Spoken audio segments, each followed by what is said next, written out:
He chased the campus belle for 2 years. And she tested me for 2 years. Just when we were finally about to make it official, she suddenly announced her relationship with someone else on Instagram. Fuming with rage, I planned to confront her in person and get to the bottom of it. But then the very next second a line of comments popped up in front of me. They read, "Finally here.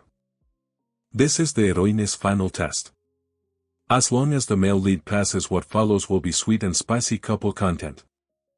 She promised to officially date him on his birthday but announced a relationship a month early just to test whether he would stay no matter what. No choice. The heroine may look cool and elegant on the outside, but she's actually sensitive and fragile on the inside. We sensitive people really need a partner who won't ever leave us. My lead, you have to pass this test. I stared at their intimate photos on Instagram, stunned. The smile on her face, it was a sweetness and happiness he'd never seen before. He gave a slight smile, liked the post, then deleted and blocked her on WeChat. And I posted my own Instagram, fragile, sensitive and addicted to playing games. If you got a problem in your head, go get it treated. That night the campus belle blew up my phone. Chapter 1. He had just blocked Willow when the comment feed exploded again. When said, "Wait, did I see that right? The male lead actually blocked the female lead. Isn't he supposed to be begging her not to leave him? Poor girl, her phone is practically on fire waiting for his message. And he just ghosted her completely. Anoterare, the gui's kinda going too far. The girl was just trying to test him a little and he straight up blocked her and even threw shade in his post."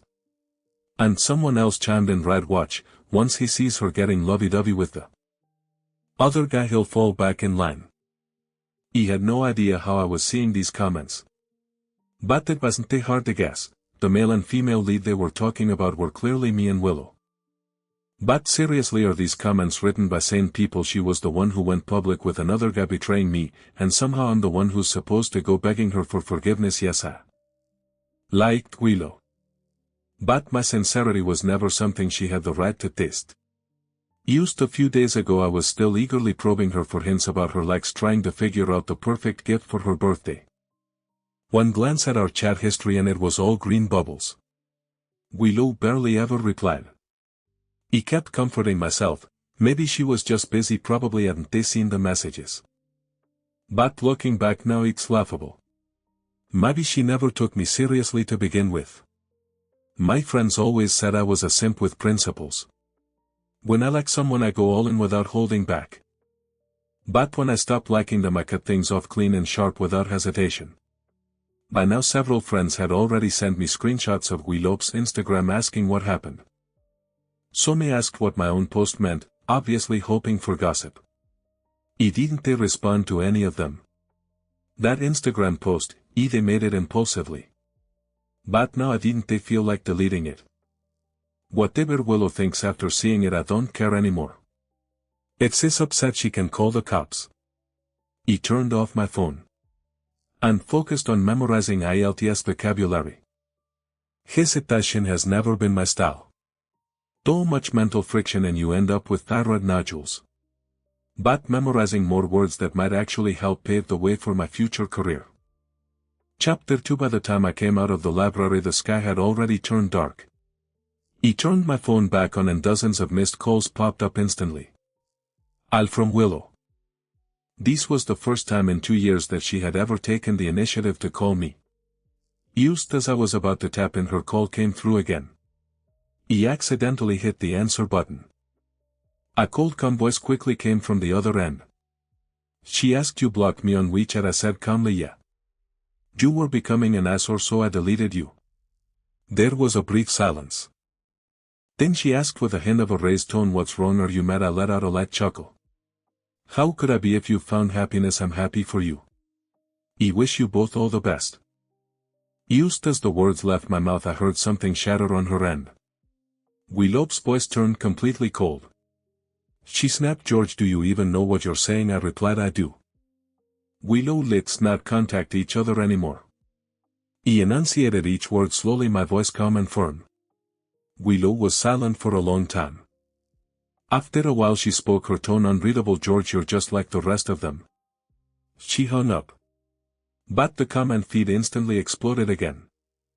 When said what's going on didn't they supposed to start their sweet couple life together after this, why are they suddenly cutting ties? The male lead is being way too petty. The female lead loves him so much.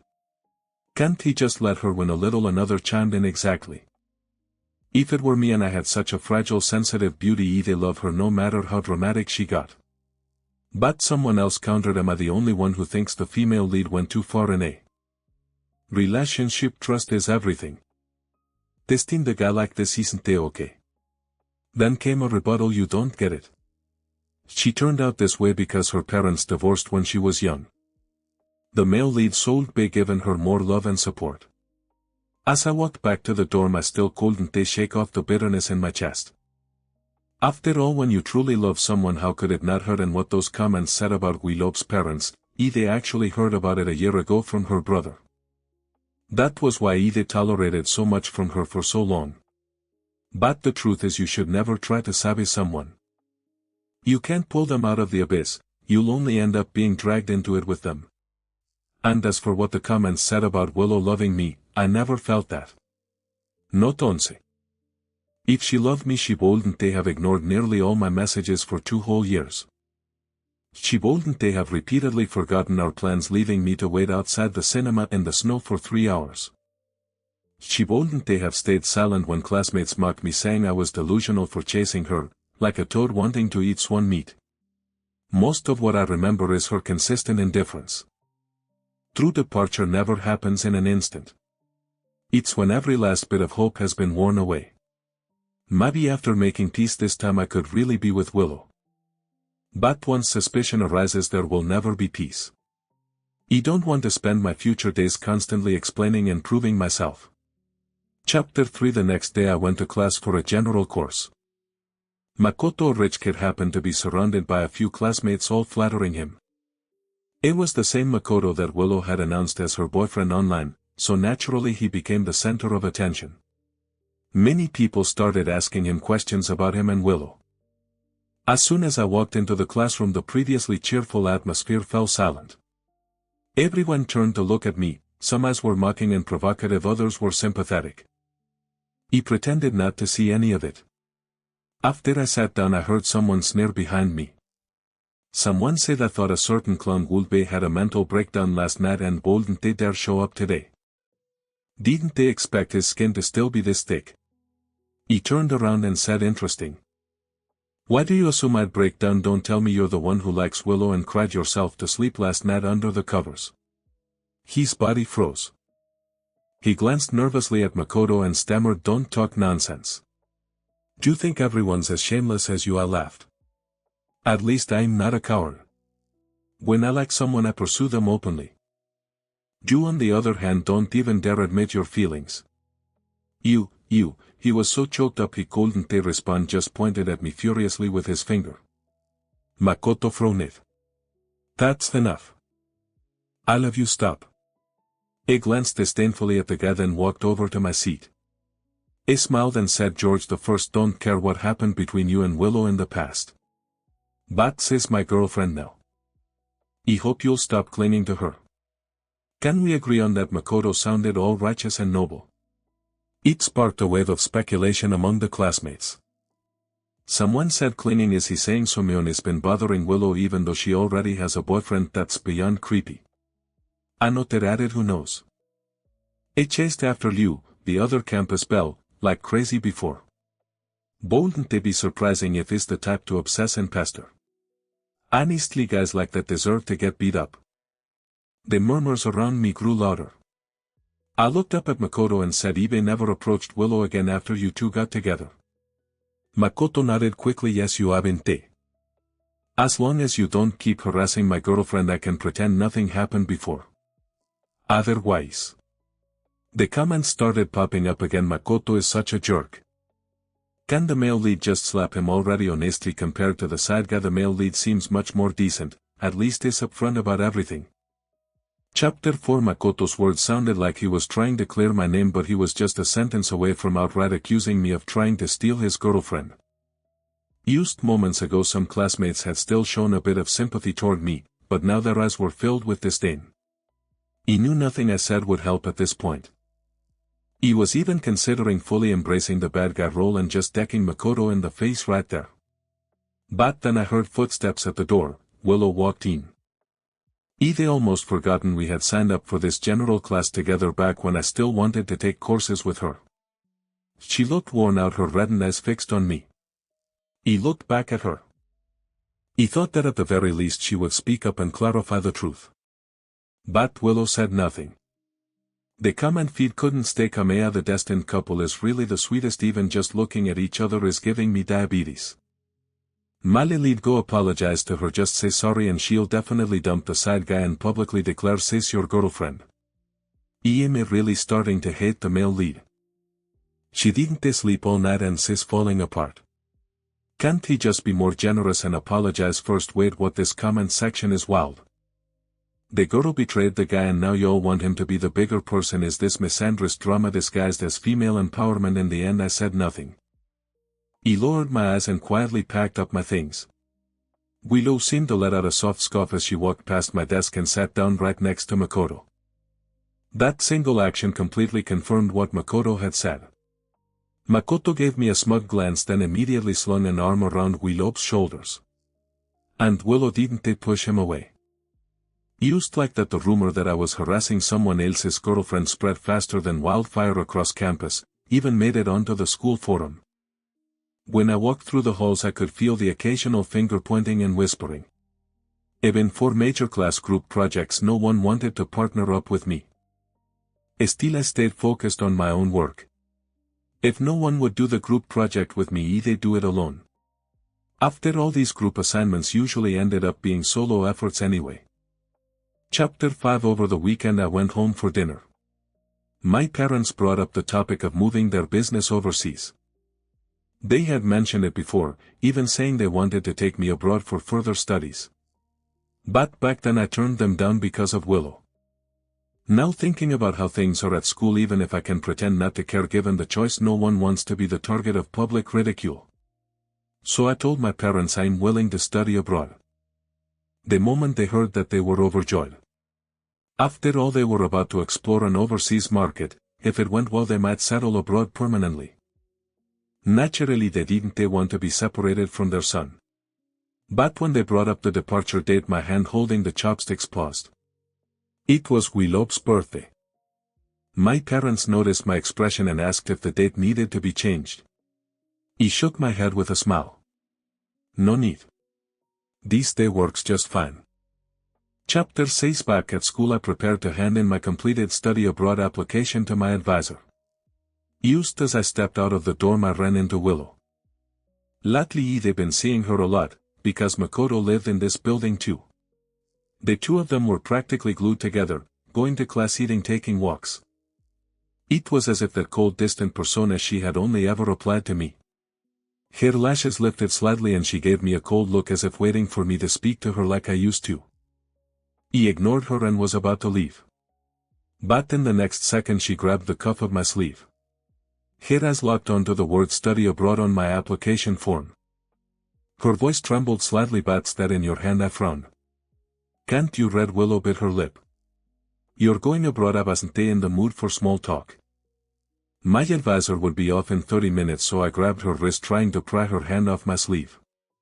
But the next moment Makoto came out of the dorm. Seeing me holding Willow's hand he snapped, "What the hell are you two doing?" Willow ignored him completely, her eyes remained fixed on me. Tears swelled slightly at the corners of her eyes. She repeated her question, "Are you really going abroad?" Makoto also noticed the application in my hand. He suddenly let out a sarcastic laugh. He said, "Willow, don't let George fool you." Willow loosened her grip on my sleeve and turned to Makoto, puzzled. "Fool me?" Chapter 7. Makoto nodded. "Yeah.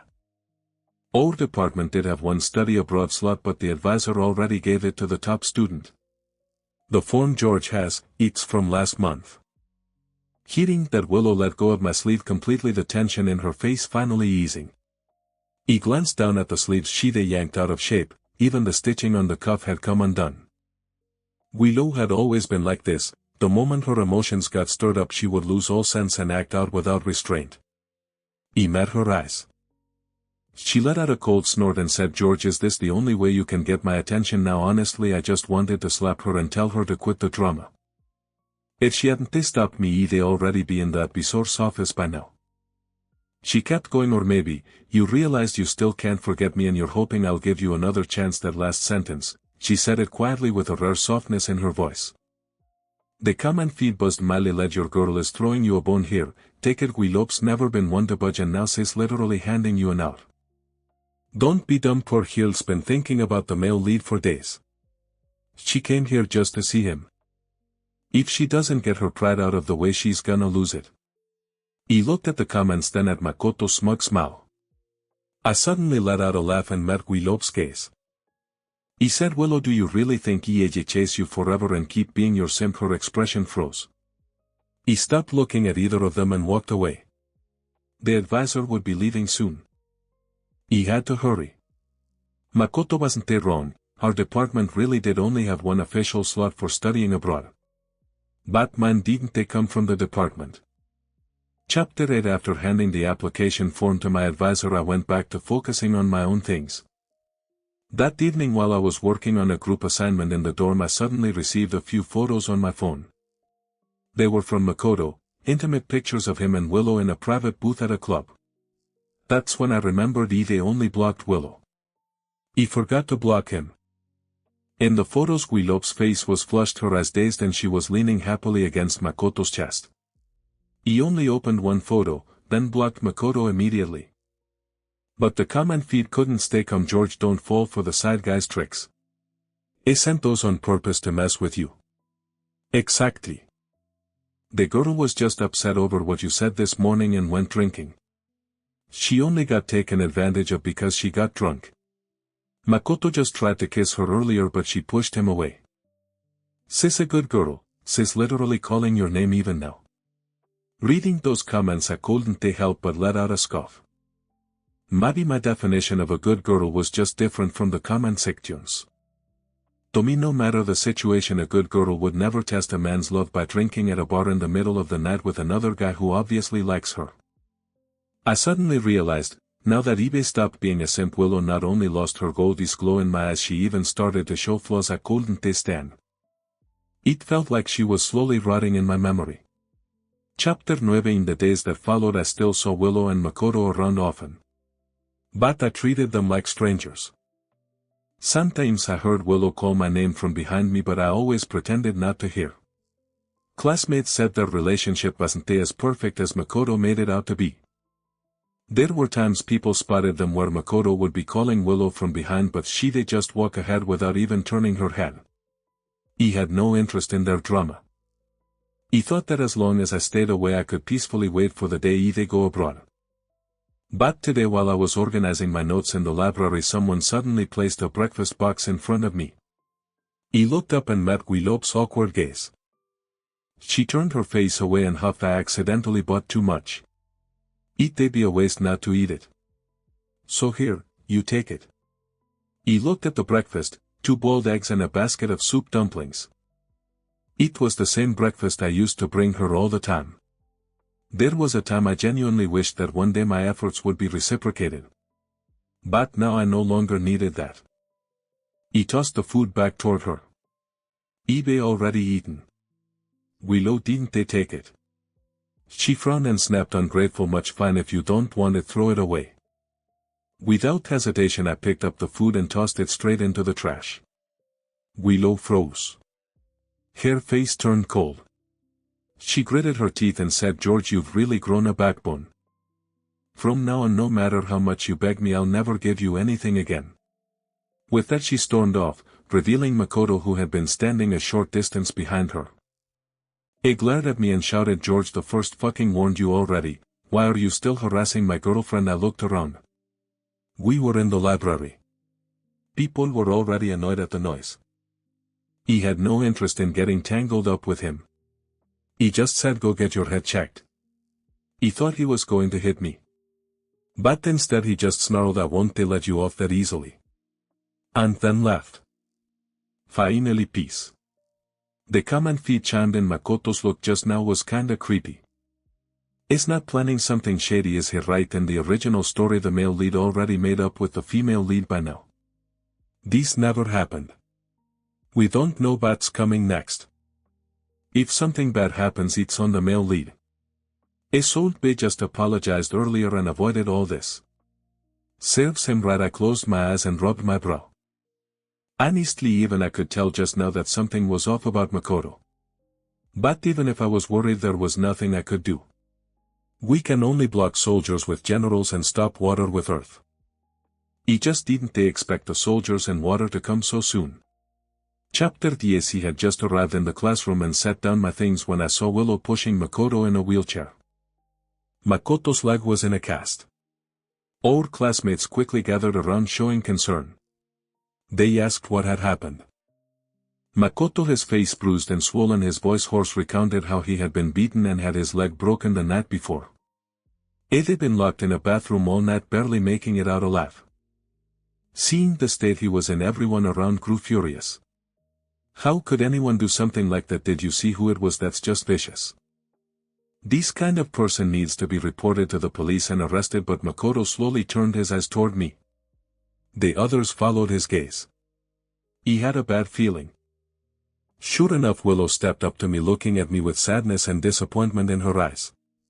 She said, George the First, didn't they expect this from you? How could you treat Makoto like that? I took a deep breath and tried to keep my voice calm. Why do you think it was me? Do you have any proof? She replied. Makoto saw it with his own eyes.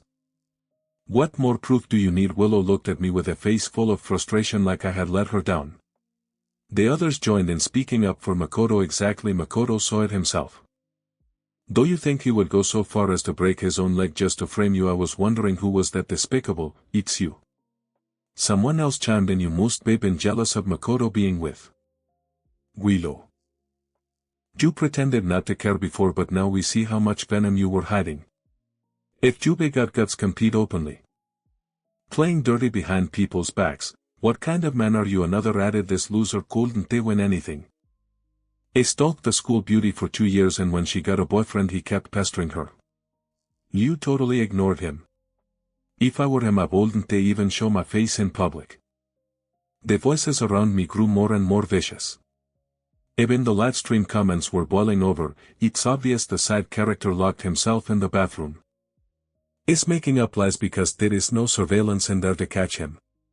And is not even really injured. What a faker.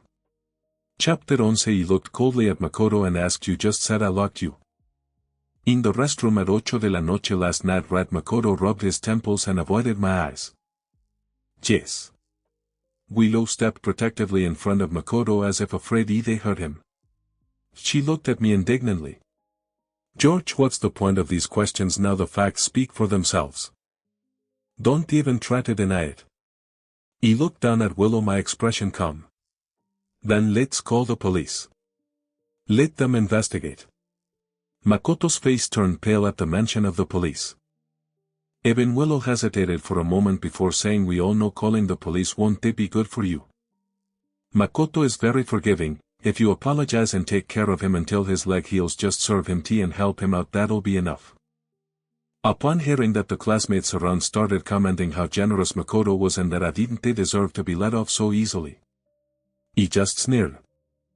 I said, why should I apologize for something I didn't do, and I'm not serving Makoto tea or anything. He can give him piss though. Won't that, George? Willow snapped.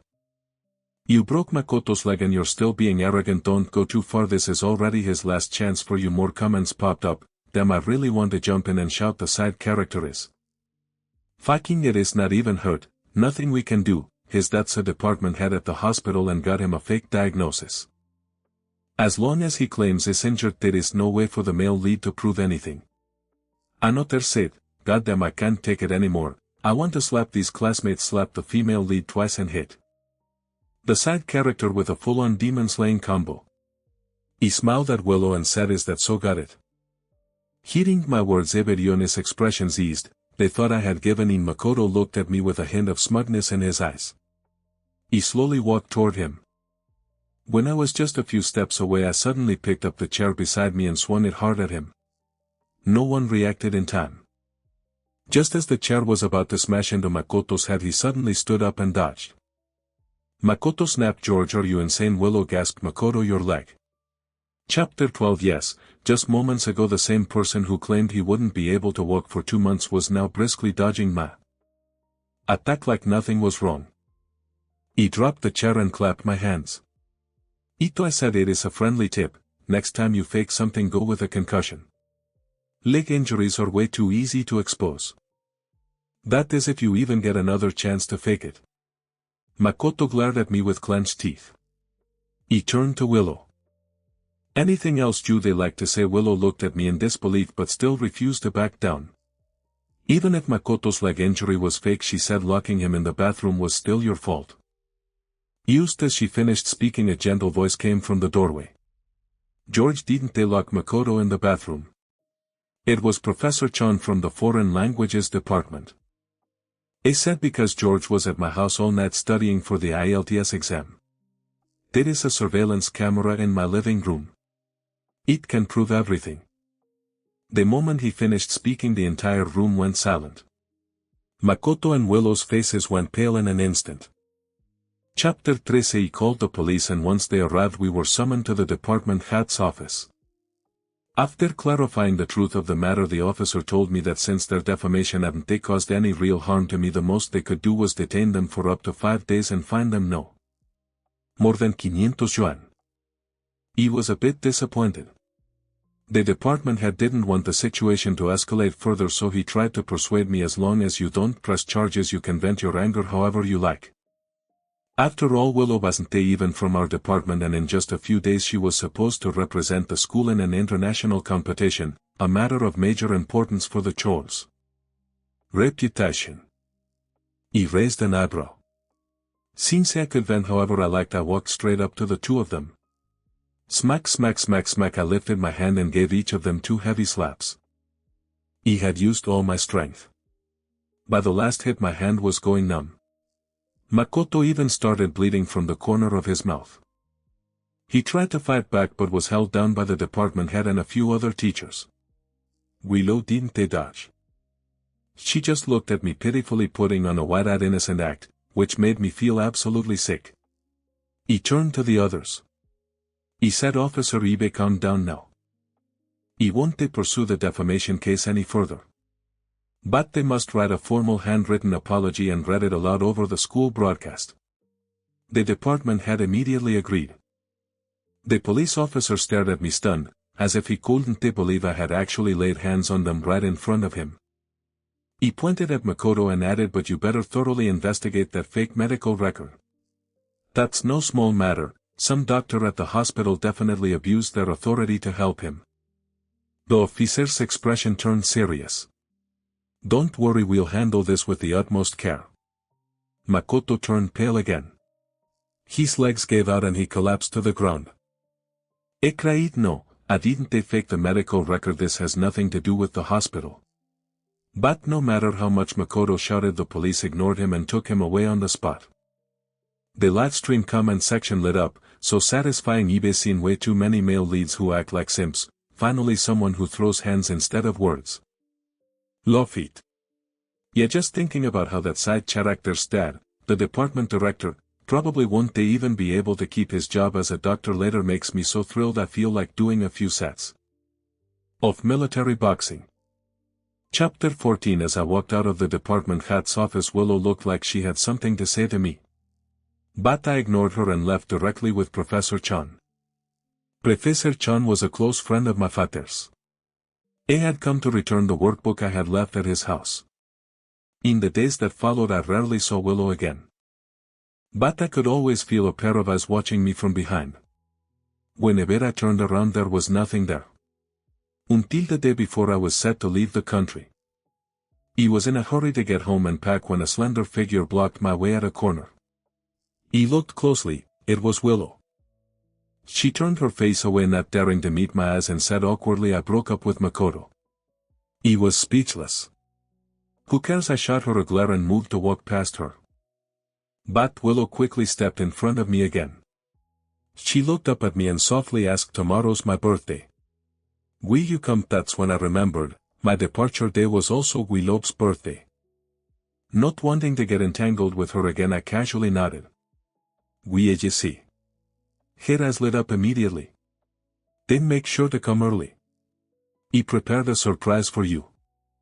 After a short pause she added, je be wearing that white dress you gave me.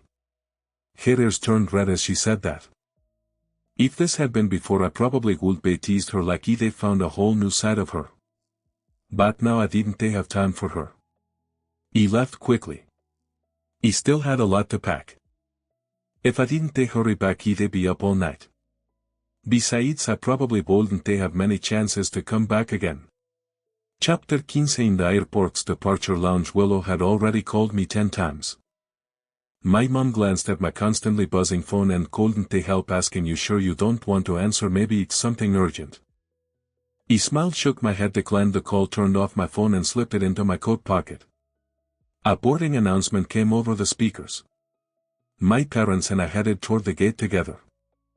I didn't feel even a hint of sadness or reluctance. Instead, I was full of excitement and determination. I had always known exactly what I wanted. The first thing I did after getting off the plane was switch SIM cards. From the live stream comments, I later found out that Willow had actually planned to fulfill our agreement and say yes to being my girlfriend that day.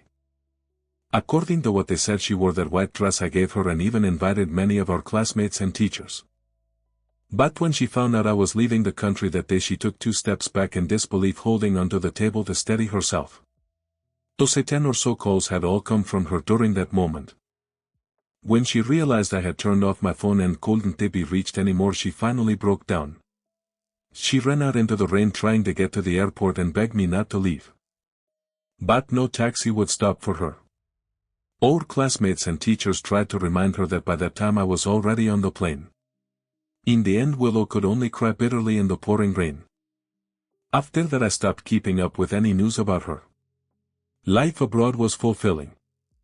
Since I was studying finance, aside from the heavy coursework, I also interned at my parents' company during every break. I'm their only son and they poured all their energy into me. Even before I was fully familiar with the business, they started letting me run projects on my own. As they put it, they weren't afraid I'd lose money, they were only afraid I wouldn't learn. Fortunately, I didn't let them down. Through rounds of theory and practice, I gradually earned the shareholders' respect. 5 years later, I returned to China with my company's team.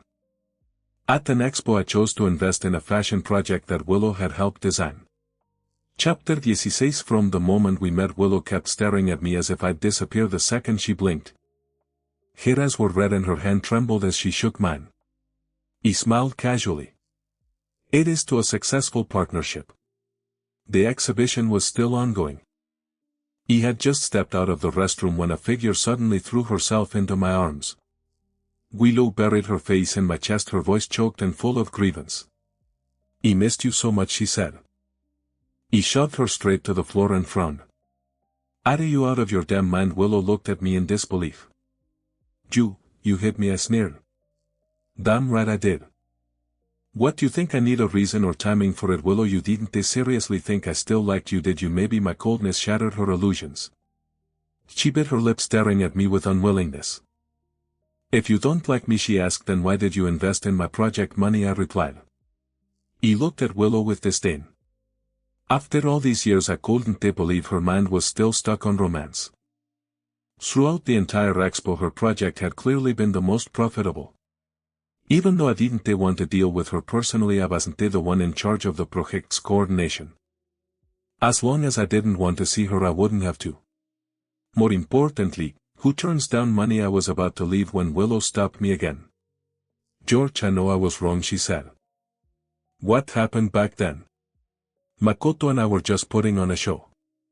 He promised me that if you begged me, he'd back off. I didn't know about the photos he sent you. And that thing in the office, he tricked me. He looked at her and let out a mocking laugh. So I said sarcastically, was it also his idea to force you to stay silent when I was being accused of harassing you? Willow froze, speechless. Then she stepped forward and said, I just wanted you to bow your head to me back then. He raised my hand to keep some distance and stepped back. Willow, I said you were the one who let Makoto in. You were the one who turned me into a school-wide joke. You were the one who didn't they trust me. You gave Makoto the opportunity to manipulate you and now you're blaming everything on him. Don't you find yourself both ridiculous and pathetic? Willow shook her head instinctively but said nothing. He didn't they want to deal with her anymore and turned to leave. Willow hurried after me, grabbing at me in front of the hotel. Just as the security guards finally managed to pull her away, Chapter 17. Bang! A red Ferrari slammed into Willow's white Porsche. A woman stepped out of the Ferrari, her long hair lifted by the night breeze. She took off her sunglasses, revealing delicate features and clear eyes. Weasel-eyed laugh, she said. Oops, sorry Miss Liu, I accidentally hit your cat. I'll have my brother buy you a new one tomorrow. Though her words sounded apologetic, her face showed no remorse at all. Willow glared at her furiously. The host of the forum, an old friend of mine, had heard the noise and rushed out. Seeing Anna and Willow facing off, he leaned toward me and asked the Su family heiress, "Is she your new girlfriend?" I smiled, shook my head and shrugged slightly. Still thinking about it?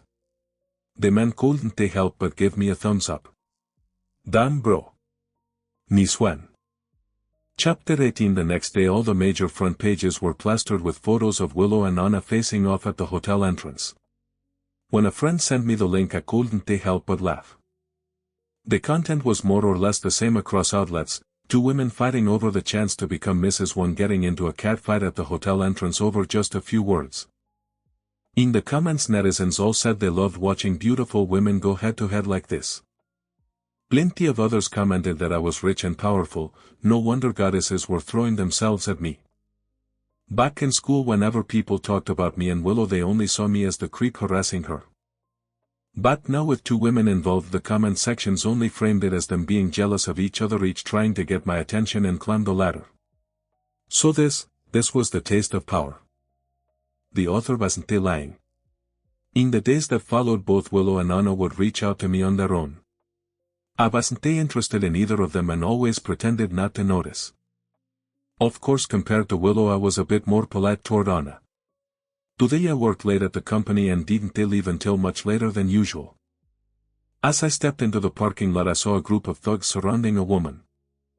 They laughed and said, "Hey pretty lady, all alone, want a few of us to keep you company tonight?" The woman slowly backed away and shouted, "Don't come any closer, I'll call the police if you take another step." But the thugs completely ignored her warning, laughing even more wildly as they closed in. I didn't think twice. I rushed forward in a few strides and stood between her and those men. Only then did I realize, the woman was Willow. I didn't know why she was here so late, but I had no time to think about that now. I raised my leg and kicked one of the thugs to the ground, then threw a punch square at another's face as he lunged forward. Grabbing Willow, I pulled her with me and started to run. But we didn't get far before the thugs caught up. One of them shouted angrily, "Son of a bitch, nobody said this bastard would be this hard to handle. You dare rip my brother, you're dead." As he spoke, one of them suddenly pulled out a short knife from who knows where and charged straight at me. At the last critical second, Willow stepped in front of me. Chapter 19. When Willow woke up in the hospital, it was already past midnight. The thugs had all been beaten down by the bodyguards Anna brought and were now at the police station. I sat by Willow's bedside staring at her with a blank expression. Willow forced a weak smile. "George, don't worry. I'm okay." "He asked you hired those thugs, didn't they?" You one sentence, and Willow's expression went stiff. In the end she seemed to give up struggling. Her shoulders slumped as she said weakly, "How did you know?" I said, "Anna told me. She overheard your little plan outside the private room." Willow panicked at the mention of Anna and quickly explained, "I didn't expect things to turn out this way. He just wanted to see if you still care. He wanted to know if your coldness toward me was just an act. I didn't know they did back out halfway or that they had knives on them. George, please believe me." She reached out to grab my hand, but I pushed her away. He said, "Do you really think saying this now still means anything?" Willow fell silent. Facing my disgusted expression, she suddenly broke down and began crying into her hands. She said, "I just don't get it. You chased me for so long, why give up at the very end? I can't accept it." Looking at her tears, I said firmly, "Because I care about myself more than I care about you. What you want is someone who gives you a sense of security, someone who orbits around you and acts like your personal servant, a simp. But I'm not that guy.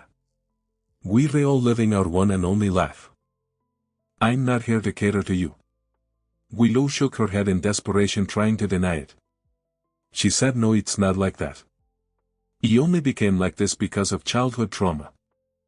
That's why I'm so awkward and overly sensitive. Before she could finish, I cut her off. I don't care what hurt you before, whether it's heartbreak or childhood wounds. I didn't cause any of it and I'm not responsible for carrying that burden. He never hurt you. So don't bring that crap to me. This time Willow was completely speechless. He stood up ready to leave. Willow grabbed my hand and asked, George, if I said I was willing to change for you, would you give me another chance? I shook my head and pulled my hand away. He said no one should change themselves for someone else. We're only responsible for ourselves, aren't we? As for everything else, talk to the police. With that I turned and walked away. Behind me was the sound of a woman sobbing in utter despair. Chapter 20. As I walked out of the hospital, I saw Anna waiting beside my car. When she saw me, she waved. Standing beside the vehicle, Anna tilted her head and said, I saved you this time. How are you planning to thank me? I typed a few words quickly into my phone and said to Anna, the land in the southern district, it's yours now. Su family owns it. Anna pouted. That's it, that's your big thank you? I asked. Then what do you want? She snorted and said, obviously I want to see your sincerity. You don't need much, just your attitude. He laughed. That's exactly the line I hate the most. Anything can be called attitude. Not giving anything is also an attitude. Giving the little is too little. Giving more still isn't enough, because attitude is a bottomless pit. He said, enough with the games. The land in the south is yours. You're not getting shortchanged. After all, old Master Sue had been eyeing that piece of land for years. Anna pouted, biting her lip. She looked up at me deeply but said nothing more. She turned and walked away. For the first time in a while the live comment feed popped up again. Damn, the male lead is such a boss. Finally realized the female lead is just trash. Thank God he didn't end up with her. Honestly, I kinda like the second female lead. But since George decided to be a true Sigma male, we got to support him. Guys, look, the author already changed the novel tag from romance to power fantasy. Let's all take a note. Take control of your own life. Don't be an Johnny's simp. The comments gradually faded away. At the end of the road the sun was slowly rising. He got into my Lamborghini and drove off. The steering wheel was in my hands. Where I go from here, it's entirely up to me.